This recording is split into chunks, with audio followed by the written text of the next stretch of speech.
วัสดีค่ะ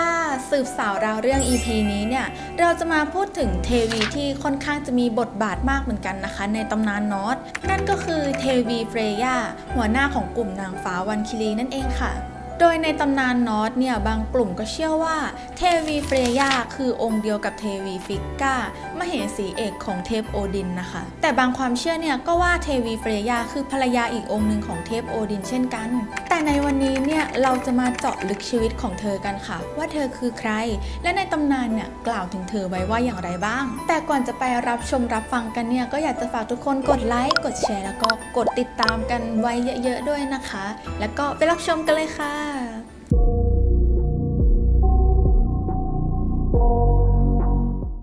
เฟรย่าคือเทวีแห่งความสมบูรณ์ความรักสงครามความตายและเวทมนต์เธอมอบพลังแห่งความน่าหลงไหลและเสน่หาให้แก่หญิงสาว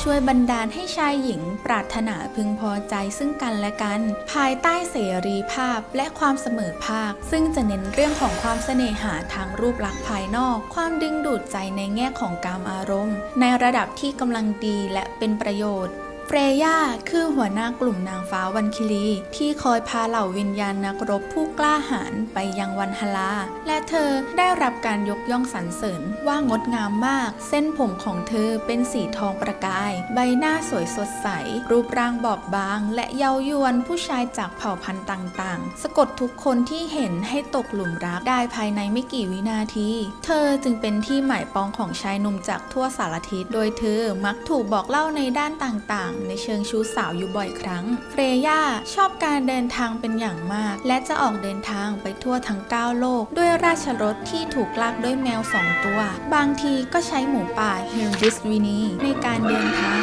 และมักใส่เสื้อคลุมขนเหยี่ยวที่ทำให้เธอสามารถโบยบินไปบนท้องฟ้าได้เหมือนกับนกเฟรย่าเกิดที่ดินแดนวานาไฮม์เธอคือเทพีแห่งคณะเทพวาเนียเป็นลูกสาวของจอร์จและเธอมีพี่ชายที่ชื่อว่าเฟรย์ทั้ง3ได้เดินทางไปยังแอสการ์ดเพื่อเชื่อมสัมพันธ์ในการทำสัญญาสงบศึกของเทพทั้ง2ฝ่ายโดยที่ฝั่งคณะเทพเอเชียเองก็ส่งเทพ2องค์ไปยังดินแดนวานาไฮม์เป็นการแลกเปลี่ยนด้วยเช่นกัน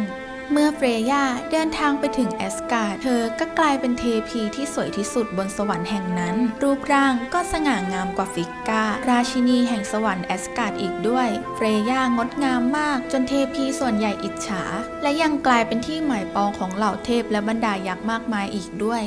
โดยเฟรย่าได้อาศัยอยู่ในวังเซสลุมเนียที่อยู่ในอาณาเขตของแอสการ์ดและที่นี่ยังเป็นที่อยู่ของเหล่าวิญญาณหญิงสาวที่ตายอย่างกล้าหาญในสนามรบเรียกว่าโฟกวังเกอร์ที่เฟรย่าดูแลปกครองอยู่เป็นเสมือนห้องโถงแห่งวิญญาณครึ่งหนึ่งที่ดับสูญไปในการศึกซึ่งจะมาใช้ชีวิตหลังความตายต่อไปที่นี่ส่วนอีกครึ่งหนึ่งก็จะไปอยู่ที่ห้องโถงของโอดินนั่นก็คือวันฮลาแต่ว่านอกจากวิญญาณที่สิ้นชีพในการต่อสู้แล้วโฟกวังเกอร์ก็ยังต้อนรับวิญญาณที่สิ้นชีพด้วยสาเหตุอื่นๆด้วยเช่นกันเช่น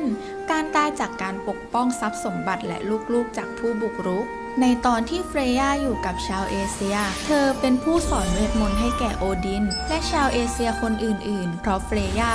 มีความเก่งกาจทางด้านเวทมนต์จนถูกยกให้เป็นคุรุเทพแห่งศิลปะการใช้เวทมนต์ที่เรียกว่าซีเทอร์ซึ่งเป็นไสยเวทอีกชนิดหนึ่งที่มีอยู่ในมายาศาสตร์สแกนดิเนเวียนอกเหนือไปจากอักษรศักดิ์สิทธิ์ซึ่งเป็นของเทพโอดินซึ่งสถานะของเธอในหมู่ชาวเอเชียก็ถือได้ว่าได้รับการเคารพนับถือเป็นอย่างสูงเลยและการที่เฟรย่ามีความรู้ในด้านศาสตร์แม่มดรู้เรื่องพลังที่มีเหนือชีวิตและความตายรวมทั้งความสามารถในการรบของเธอนั้นก็สูงมากเช่นกันจึงได้รับความไว้วางใจจากเทพโอดินให้เป็นผู้คุมกลุ่มนางฟ้านักรบวันคิรีบนสวงสวรรค์เวลาปฏิบัติงานในหน้าที่นี้เธอจะสวมเสื้อเกราะติดอาวุธแล้วขึ้นมาพาบริวารลงไปโฉบเหนือทุ่งสงครามเลือกวิญญาณผู้กล้าขึ้นหลังม้าแล้วกลับมาทางสะพานรุ้งไปส่งยังวันฮลา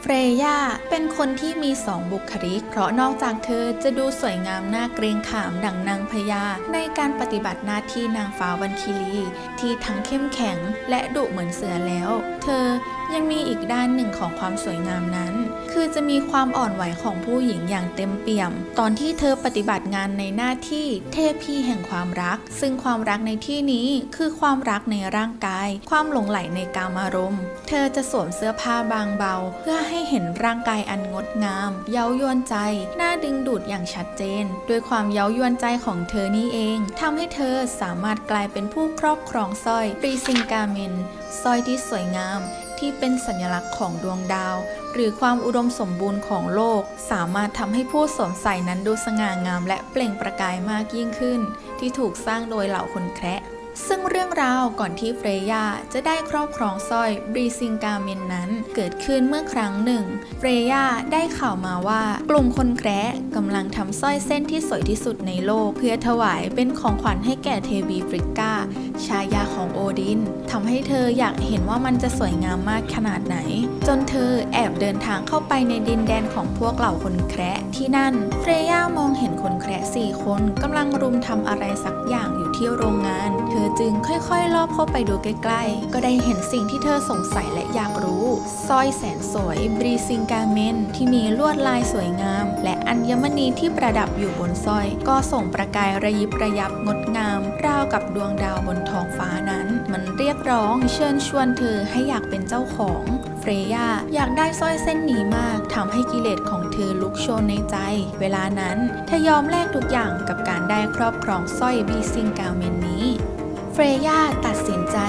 เดินเข้าไปหากลุ่มคนแคระและใช้ใบหน้าอันงดงามของเธอพูดจาหวานล้อมให้พวกคนแคระนั้นมอบสร้อยเส้นนี้ให้กับเธอแต่ไม่ว่าอย่างไรคนแคระก็ไม่มีวันมอบให้กับเธอเด็ดขาดเฟรย่าลงทุนอ้อนวอนคนแคระขอสร้อยนั้นเธอยอมแลกสมบัติทุกอย่างของตัวเองที่มีอยู่ไม่ว่าจะเป็นอะไรก็ได้แต่คนแคระก็ยังไม่ยอมให้เฟรย่าฟุบตัวนั่งลงไปกับพื้นตีหน้าเศร้าเพื่อให้พวกมันเห็นใจ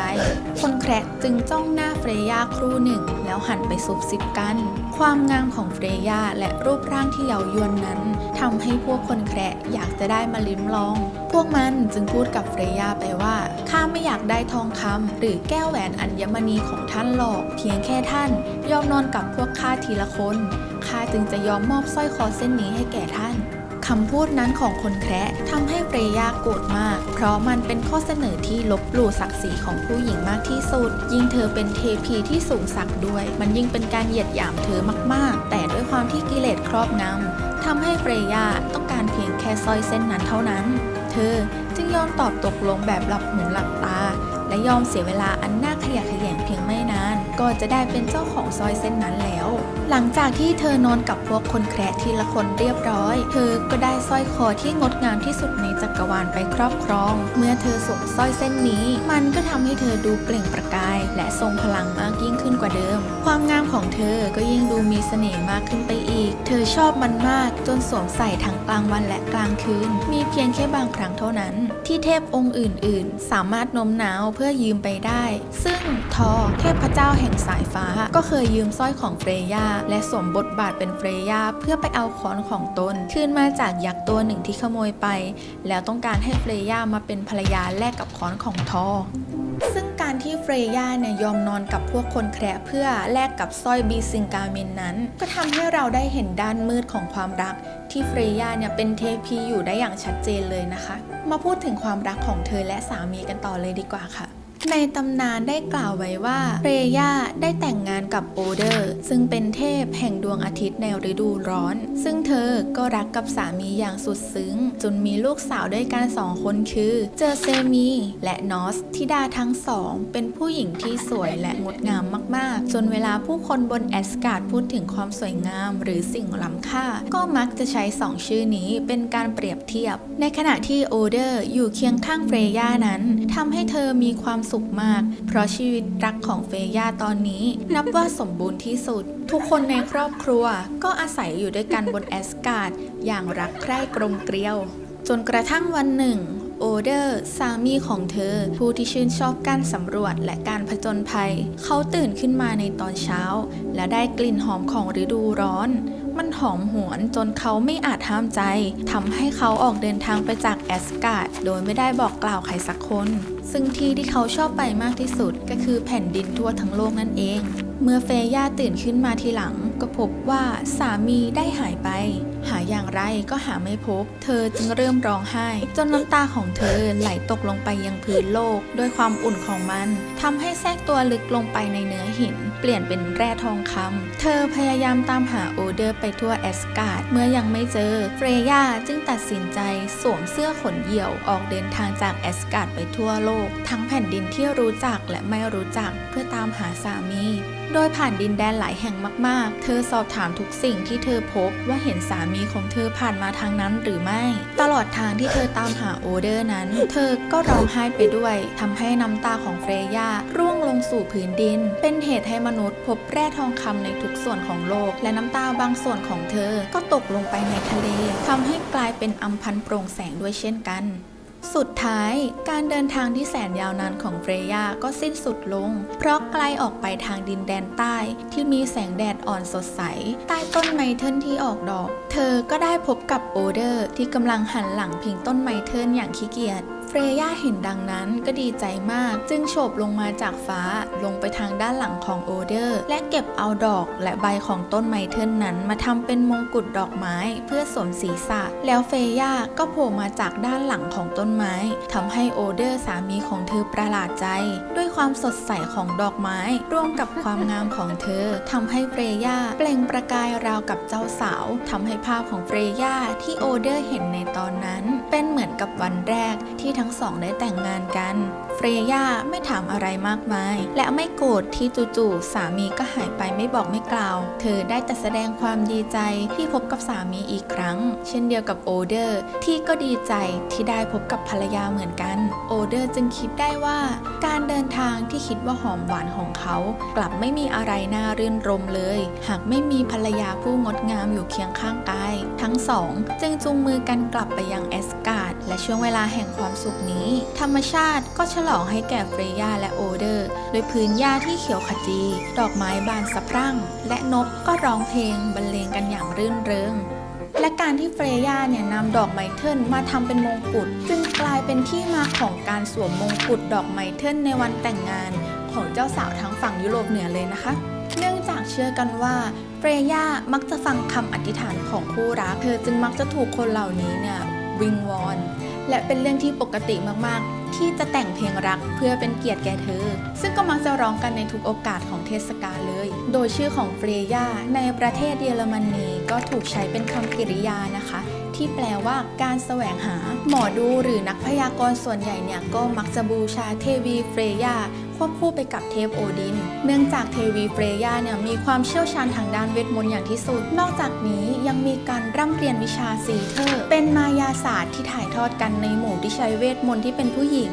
โดยมากจะเป็นเรื่องของการใช้คาถาและวัตถุธรรมชาติเช่นสมุนไพรตลอดจนน้ำมันหอมระเหยชนิดต่างๆเพื่อผลในทางเสน่ห์การปลุกเร้าอารมณ์เพศการบำบัดอาการเสริมสมรรถภาพและโรคภัยที่เกี่ยวกับอวัยวะสืบพันธุ์วิชาความรู้เหล่านี้เองจึงกลายเป็นต้นกำเนิดของวิชาวิชคราฟต์ศาสตร์แห่งการใช้เวทมนต์ให้เกิดความหลงไหลของทางฝั่งยุโรปจนมาถึงปัจจุบันมหาเทวีเฟรย่าเนี่ยได้รับความนิยมในการบูชาอย่างแพร่หลายมากๆไม่ว่าจะเป็นการบูชาควบคู่กับจอมเทพโอดินหรือแม้แต่จะบูชาเทวีเฟรย่าเพียงองค์เดียวแต่หลังจากที่ศาสนาเข้ามามีบทบาทมากขึ้นเทวีเฟรย่าก็ไม่ต่างจากเทพนอกศาสนาองค์อื่นๆนักวิชาการบางคนหรือบางกลุ่มเนี่ยก็ได้มีการตีความไว้ว่าบางทีเทพโอดินแล้วก็โอเดอร์หรือว่าเทวีเฟย่าแล้วก็เทวีฟลิกเนี่ยเป็นเทพแล้วก็เทวีองค์เดียวกันเพราะว่าความคล้ายคลึงกันในหลายๆประเด็นเลยนะคะไม่ว่าจะเป็นชื่อของโอดินและโอเดอร์เนี่ยก็มีความคล้ายคลึงกันอีกทั้งชื่อของเทวีเฟย่าแล้วก็เทวีฟลิกเนี่ยก็ได้รับการขนานนามว่าเป็นที่มาของชื่อวันศุกร์ในภาษาอังกฤษซึ่งก็คือคำว่า Friday เช่นเดียวกันอีกแต่ว่ารายละเอียดที่บ่งชี้ตามบันทึกหรือว่ากวีว่าไม่ใช่เทพหรือว่าเทวีองค์เดียวกันเนี่ยก็มีไม่น้อยเลยเหมือนกันดังนั้นจึงขึ้นอยู่กับการตีความของแต่ละคนเลยนะคะว่าคิดว่าเทวีเฟย่ากับเทวีฟลิกเนี่ยเป็นเทวีองค์เดียวกันไหมหรือว่าโอ โอเดอร์กับโอดินเนี่ยจะเป็นเทพองค์เดียวกันหรือเปล่าถ้าทุกคนมีความคิดเห็นยังไงทุกคนก็สามารถมาแบ่งปันความคิดเห็นไว้ใต้คลิปนี้ได้เลยนะคะหากใครที่ยังไม่ได้กดติดตามเนี่ยก็ต้องรีบกดติดตามไว้เพื่อให้เป้าหมายผู้ติดตาม 5,000 คนของเราเนี่ยเป็นจริงกดไลค์กดแชร์แล้วก็เจอกันอีกที EP หน้าค่ะไปก่อนนะคะสวัสดีค่ะ